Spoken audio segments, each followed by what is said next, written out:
The ballroom shimmered with fairy lights strung across the vaulted ceiling, crystal chandeliers catching every sparkle of laughter. My sister Rachel stood at the center of it all during the rehearsal, her white rehearsal dress clinging like she already owned the world. Her lips curled into a smirk when her eyes found me lingering in the back row. Before we begin, drop a comment and tell us where are you from and from which city you're watching our videos. And after watching the whole video, don't forget to tell us, what would you do in this situation? Be honest, tell me in the comments below. We read every comment. Let's begin. Don't seat her near the front, Rachel announced, loud enough for everyone to hear. She doesn't belong there. A ripple of laughter broke out from the bridesmaids, a cruel symphony disguised as giggles. Some of the groomsmen chuckled too, their eyes flicking over me like I was an uninvited guest who'd somehow wandered in. I felt the sting immediately, like ice water poured down my spine. I lowered my eyes, staring at the floor so no one could see the heat rising in my face. The humiliation pressed down harder than the chandelier light above.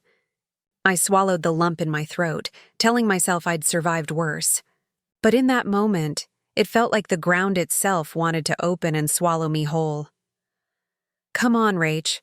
Don't be harsh," one of the bridesmaids muttered weakly. But the damage was already done. Rachel waved her off like I was nothing more than background noise at her grand rehearsal. And then, just when I thought I could sink no further, a hand landed firmly on my shoulder. Strong, steady, deliberate. I froze. A hush spread through the ballroom like someone had cut the music mid-song. I turned my head slightly, and standing beside me was him. Alexander Pierce, the billionaire nobody expected to show up at a wedding rehearsal like this. His tailored navy suit looked carved to perfection, his presence slicing through the sneers and laughter like a blade. His voice dropped low, yet carried across every corner of the room. "Tell them who you really are now." Every eye was on me. Every laugh died mid-breath. My pulse hammered against my ribs, my throat tightening. My heart caught between dread and a fire I hadn't let burn in years. Rachel's face twisted, the smirk gone. Her perfect rehearsed confidence slipping like a mask that cracked too soon. And for the first time in a long time, I lifted my chin. The silence in the ballroom stretched tight, like a rope ready to snap. All eyes stayed locked on me, waiting, daring me to speak. Rachel's smug confidence faltered, her smile twitching as if she suddenly realized she'd lit a fire she couldn't control. Alexander's hand didn't move from my shoulder. His grip wasn't forceful but grounding, solid, a reminder that I didn't have to shrink anymore. Rachel recovered quickly, tossing her curls back with a laugh that tried too hard. "Oh, come on. Are we really doing this? She's just Emily, my sister who's always lurking in the background. Don't make her out to be someone important." The word lurking stabbed sharper than any knife. Some of the guests chuckled nervously, not sure if they should laugh or stay quiet. The groomsmen shifted uncomfortably, their laughter from moments ago now sounding hollow in their throats. Alexander's voice cut through the air like thunder. "Funny," he said evenly, his gaze sweeping across the crowd. "Because from where I stand, it looks like the only person in this room with dignity is her." A murmur rippled through the rehearsal space. My head snapped toward him, my lips parting in disbelief. No one, absolutely no one, had ever stood up for me like that in front of Rachel. Rachel's fiancé, Mark, finally spoke, his brow furrowed. "Look, I don't know what this is about, but maybe we should stick to the rehearsal." "We don't need—" "Sit down," Alexander interrupted, his tone so calm it was terrifying. Mark froze, sinking back into his chair like a scolded child. I felt dozens of eyes drilling into me, some curious, some judgmental, some wide with confusion. My throat went dry. "Emily," Alexander said softly, "for me alone this time. They don't get to define you. You tell them." "Or I will." My chest tightened. My instinct screamed to stay quiet, to fade back into the shadows like always. But something in his eyes, sharp, unrelenting, yet patient, ignited something inside me. A spark. I took a slow breath and stepped forward, the click of my heels echoing louder than the murmurs. My voice trembled at first, but I forced strength into each word. "You've all spent years treating me like I'm nothing," I began, my eyes flicking over Rachel, the bridesmaids, the cousins who had always whispered behind my back. "But maybe that's because you never bothered to see me for who I really am," Rachel scoffed. "And who exactly are you, Emily? You work in some dusty office, you wear secondhand dresses, and you show up where you're barely wanted." "Don't act like you're suddenly somebody," gasp circled the room at her cruelty. But Rachel only lifted her chin higher. Before I could answer, Alexander stepped in closer, his presence looming behind me like a storm at my back. His voice boomed across the room. "She's not just somebody, Rachel. She's the reason half of you even have jobs." The air cracked open. The chandeliers seemed to rattle with the weight of his words. Confusion spread like wildfire. People whispered, leaning toward each other, eyes darting between me and Alexander. Rachel blinked rapidly, her smirk finally gone. "What are you talking about?" I turned to face her fully now, my voice no longer trembling. "I'm not the failure you've painted me as my whole life. I've been working in silence, building, investing, and last month—" My chest rose and fell, adrenaline roaring in my veins. "Last month, I became the majority shareholder of the very company you brag about to your friends." "Rachel!" The room erupted, shocked gasps, hushed voices, a few hands covering mouths in disbelief. Rachel stumbled back a step, her face draining of color. "You're lying." "That's impossible." Alexander's lips curved into the faintest smirk. "I should know. I was the one who sold her the final shares." The room froze again. Even the air felt different, thicker, charged, alive with scandal. Rachel's fiancé muttered something under his breath, but Rachel shot him a glare that silenced him immediately. I let the silence hang, letting every single person absorb what they had just heard. For the first time in years, I didn't lower my eyes. I didn't shrink. I met Rachel's stunned gaze, my voice steady, sharp as glass. "So the next time you tell people where I belong, remember this. While you were busy tearing me down, I was busy climbing higher than you ever imagined." The gasps turned into murmurs of approval. A few guests nodded slowly, their eyes darting between me and Alexander like they were seeing us both for the first time. Rachel's face twisted, fury replacing shock. "You think this changes anything? This is my wedding.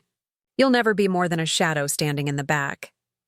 Alexander leaned closer to me, his hand brushing mine in the smallest, most grounding gesture. His voice was low, but it carried to every corner of the ballroom.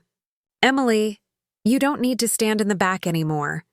Let's show them where you truly belong." Every heart in the room seemed to pound louder, waiting for my next move, and this time, I was ready to deliver it. The room buzzed with disbelief, conversations clashing like 1,000 whispers colliding at once. Rachel's perfect posture broke, her nails digging into the lace of her dress as her voice finally cracked through the noise. "You don't get to walk in here and hijack my moment," she spat, her eyes wild, darting between me and Alexander like she was trying to find a hole in the truth. "This rehearsal is about me, not you. So quit pretending you matter." Alexander's jaw tightened, but he didn't speak. He didn't have to. His silence was louder than thunder, daring me to answer for myself. For the first time in my life, I didn't shrink under Rachel's fire. I stepped forward, the heels of my shoes clicking hard against the ballroom floor. Dozens of guests leaned closer, some whispering my name like they were suddenly learning who I was for the very first time. I locked my eyes on Rachel, steady and unblinking.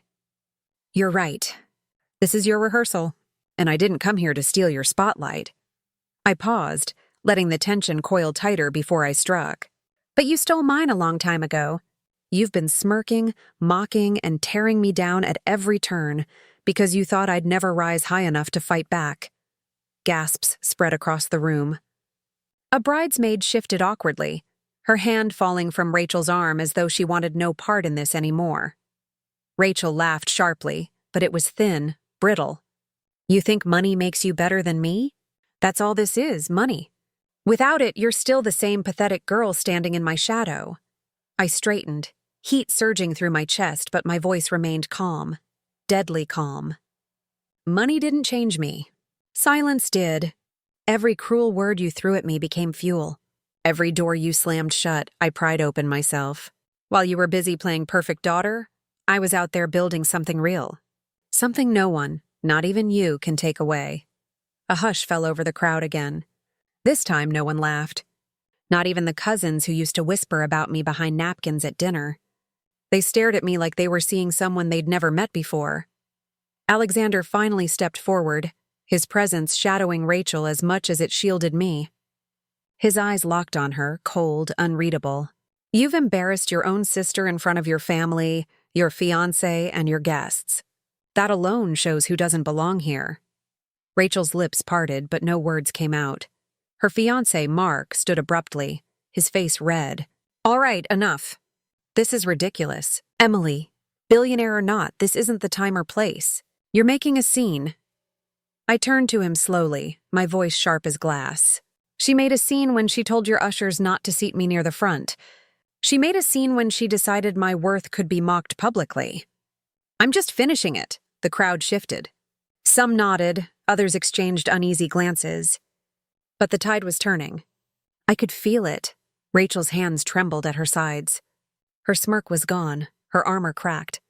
You'll regret this, she whispered harshly, her voice so low it was almost swallowed by the music humming faintly in the background. I tilted my head. I already regret every year I let you step on me without fighting back. Her eyes flashed with fury, but Alexander stepped closer, his voice a blade in the quiet. She won't be stepping on you anymore. Not now. Not ever. It was then that Rachel snapped. Her hand shot out, grabbing a champagne glass from the nearest table. She didn't throw it, but she slammed it down hard enough that it cracked, liquid splashing across the linen. Gasps rang out. Her fiancé grabbed her wrist before she went further, muttering under his breath for her to calm down. The sight of Rachel unraveling, the golden bride-to-be cracking in front of her guests, wasn't sweet to me. It wasn't satisfying the way I thought it might be. It was tragic, but still, I didn't flinch.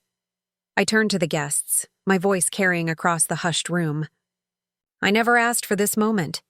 I didn't come here to outshine my sister. But maybe it's time you all stop pretending that cruelty disguised as humor is acceptable. Maybe it's time you stop letting laughter cover for cruelty. Silence followed. Even the chandeliers seemed to hum with the weight of my words. Alexander touched my arm lightly, steadying me.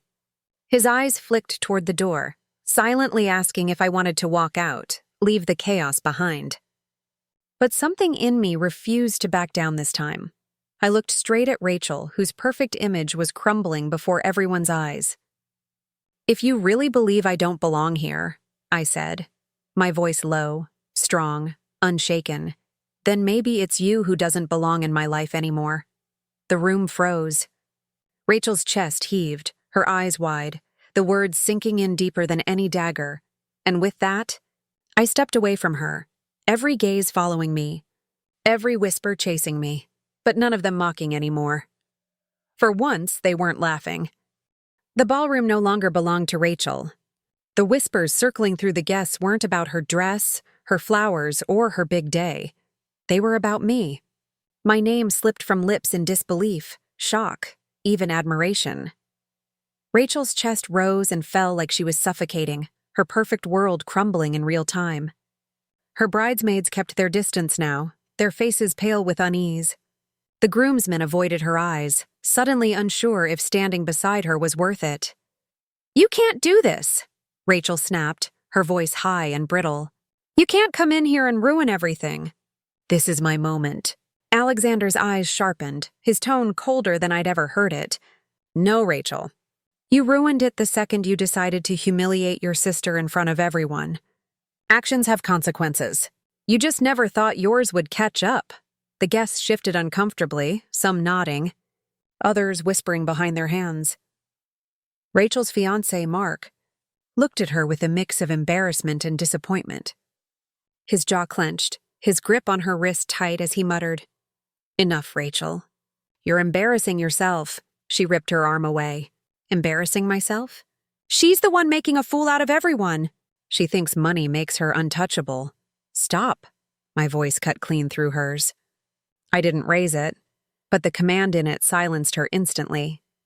This isn't about money. This is about respect. Something you never gave me. I stepped closer, so there was no air left between us. Every eye stayed glued to the scene, no one daring to interrupt. You've spent your whole life tearing me down, Rachel. But here's the truth. You only ever felt big because you thought I was small. The moment I stopped lowering my head, you had nothing left. Her face drained of color, the fury in her eyes flickering into something rawer. Fear. The crowd gasped when Alexander finally moved. Stepping beside me, his presence overwhelming. His voice was calm, controlled, final. Emily doesn't need to prove herself to you anymore. But if you need proof, look around. This entire room just watched you try to destroy her and fail. Rachel's lips trembled. For the first time, her power slipped completely away. I turned slowly, addressing the guests. I don't want your pity. I don't need anyone's approval. But I won't let cruelty pass as entertainment anymore. Not from her. Not from anyone. The words echoed, heavy, undeniable. Some people lowered their heads in shame. Others nodded firmly. I could feel the balance shifting. Rachel no longer the admired bride, but the exposed bully. Mark spoke again, his voice sharp now. Rachel, if this is who you are, humiliating your own sister, lashing out at everyone, maybe I should reconsider walking down that aisle. Gasps erupted. Rachel's knees seemed to buckle, her hand gripping the back of a chair to steady herself. Mark, you can't mean that. But his silence said more than words ever could. I didn't gloat. I didn't smirk. Instead, I stood taller, the weight of years lifting from my shoulders. For once, I felt free. Rachel's voice broke. You'll regret this, Emily. You'll regret humiliating me. I leaned in just enough for only her to hear. My voice was steady, sharp, final. No. The only thing I regret is giving you the power to humiliate me for so long. That ends tonight. Her eyes filled with tears, but I didn't stay to watch her crumble. I turned, Alexander falling into step beside me, the entire room parting as we walked toward the exit. Heads bowed, whispers chased us, but no laughter followed. Not anymore.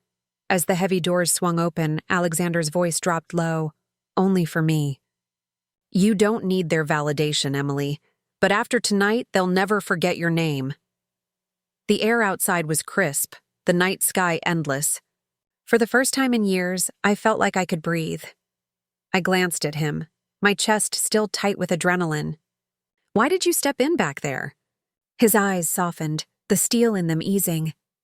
Because I saw someone worth defending. Someone who didn't realize she already had the power to defend herself. For the first time in a long time, I smiled. Not the polite, forced smile I wore to survive, but a real one. Thank you, I whispered. He shook his head. Don't thank me. You did that on your own. All I did was remind you who you really are. And as we walked away from the glittering ballroom, leaving Rachel and her unraveling world behind, I knew he was right. I wasn't the shadow anymore. I was the storm they never saw coming.